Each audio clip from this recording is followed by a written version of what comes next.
Hi, I'm live. Hi. Good evening, everyone. Um, Welcome to my channel. My name is Joy Acaso. I am an anxiety support coach and licensed psychotherapist. I have to remember every time that I do these live streams to introduce myself because I know that you know, my videos are available, of course, to anyone who has access to YouTube. And some of you may be new to my channel. And so, my channel is really about sharing insights on mental and emotional health, which I am very passionate about. It is something that I help my clients with. And of course, these tools, these insights that I share with you, I also apply to myself. I didn't always used to take care of myself. I came to this journey as an adult. I had no idea how important it is to take care of my own mental health or to nurture my needs. And so, this is something that I also speak on. If you're new to the mental health journey, do not fret, do not worry, because there are so many of us who come to this point in our lives um, in later stage, but it's not too late, right? Like we are older, however, it is still the right time for all of us to prioritize our health, our emotions, our needs. And tonight, the topic that I chose is on how to overcome self doubt.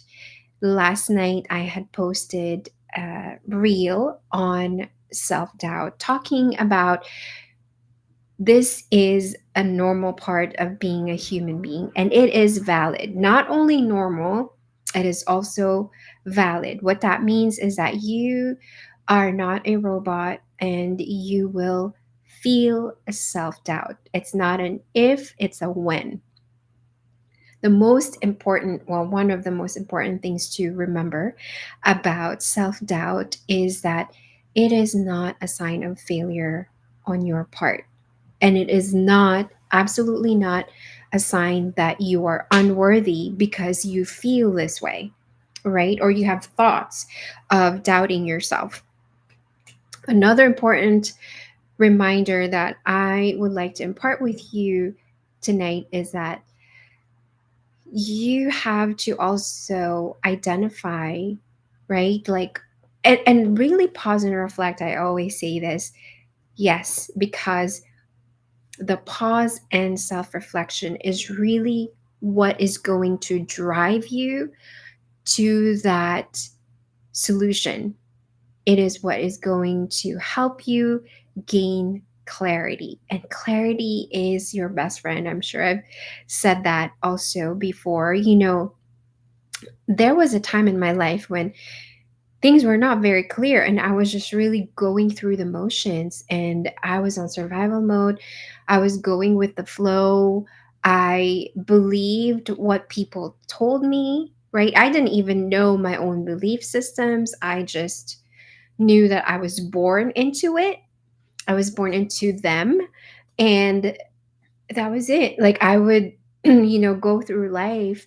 And I remember when my daughter was 9 years old, she asked me about this tradition that we do in the Philippines.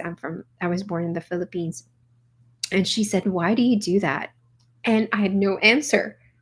The only thing I could tell her is that that was just something that we did, and again, that's the explanation of I was born into it. I was born into traditions and belief systems that truly and honestly I did not question until I became a mom and my children would ask me, why? Why do we have to do this? Why do we have to go there? And so, it made me think, right? Which is um a good thing. And I know that sometimes when kids ask why, we just, we tend to run out of patience. But In some cases, it makes us pause and reflect. And that was the whole point of sharing that, because I did not understand the value of pausing and reflecting and really increasing my self awareness. And again, I grew up in a culture where everybody else came first, right? And the priority was making sure that everyone was okay, that everyone was comfortable, and it didn't matter if, you know, it affected me or not. Uh, and so, with the self doubt, you do have to pause and reflect and ask yourself, right? Am I going through some changes in my life? Is the self doubt because it's new, right? Is the feeling familiar for me? Is the feeling something that I felt before? Has it come to me, to my attention before? And so there are many reasons why we could feel self doubt. It could be because, there's a transition, it is something that we've never done before, it's something new, something is hard, right? If this is a new thing, or I'm learning a skill that is difficult for me, then definitely there is, self-doubt that could ensue from that. And that is why in the beginning I had mentioned that you um, cannot, just base it on the fact that it affects your worth or your dignity, or that it is a failure on your part, right?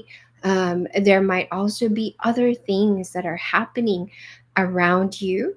It could be that you've seen someone, go through this situation before, and let's say that didn't turn out well, right? And so now you have self doubt from watching other people do it.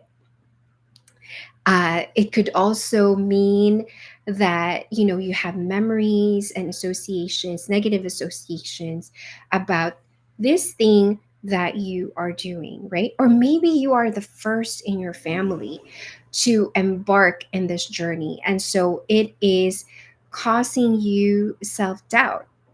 And again, all these things are so valid, right? But only if you pause and reflect and then zoom out and step back, can you notice for yourself that, wait a minute, what are the variables here, right?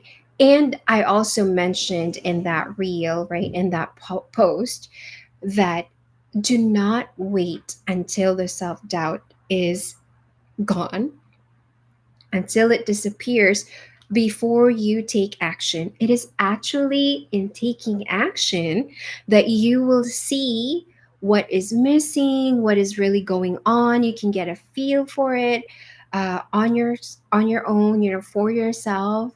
And there isn't really ever a time that you will have zero self doubt and 100% self confidence, right? You can always also gauge where you are as far as, in the scale, right? You can do a scale of 1 to 10, or even 0 to 100. Let me see 0 to 100%. Let me see how I'm feeling about this, and where's the self doubt and where's the self confidence. And lastly, what I want to leave you today is that, remember to name also the many ways that you are already confident. Remember the many areas in your life where you feel confidence, right? Whether it is, you know, it doesn't have to be related to the thing that you're doing. It can be anything, right? Like maybe you have self confidence in the way that you organize your home. Maybe you have self confidence in the way that you play the guitar, or you have self confidence in the way that you relate to people. No matter what it is, I encourage you to have a log, right? As you're watching this in replay or live, just write down notes. What are the areas that I already feel confident in? What are the areas that I feel self doubt, right? And then understand where this is coming from. And remember that you don't have to wait until everything is great and wonderful before you act. You can act now, even in the midst of self doubt. If you feel that your self doubt has paralyzed you, from execution, or has this is like a debilitating type of self doubt for you, it has hindered you from reaching your goals, or maybe you want to be proactive and really find that path of self confidence for yourself, make sure that you click on the link down below. You can find my uh, calendar there, and you could also find free resources there, my email, and make sure you reach out to me with any questions that you have, or if you are ready to really take that step. Let's connect and schedule that free consultation for you. It's so good to be here with all of you, and I'll come back next Monday at 8:30 p.m. Eastern Time. Have a good night.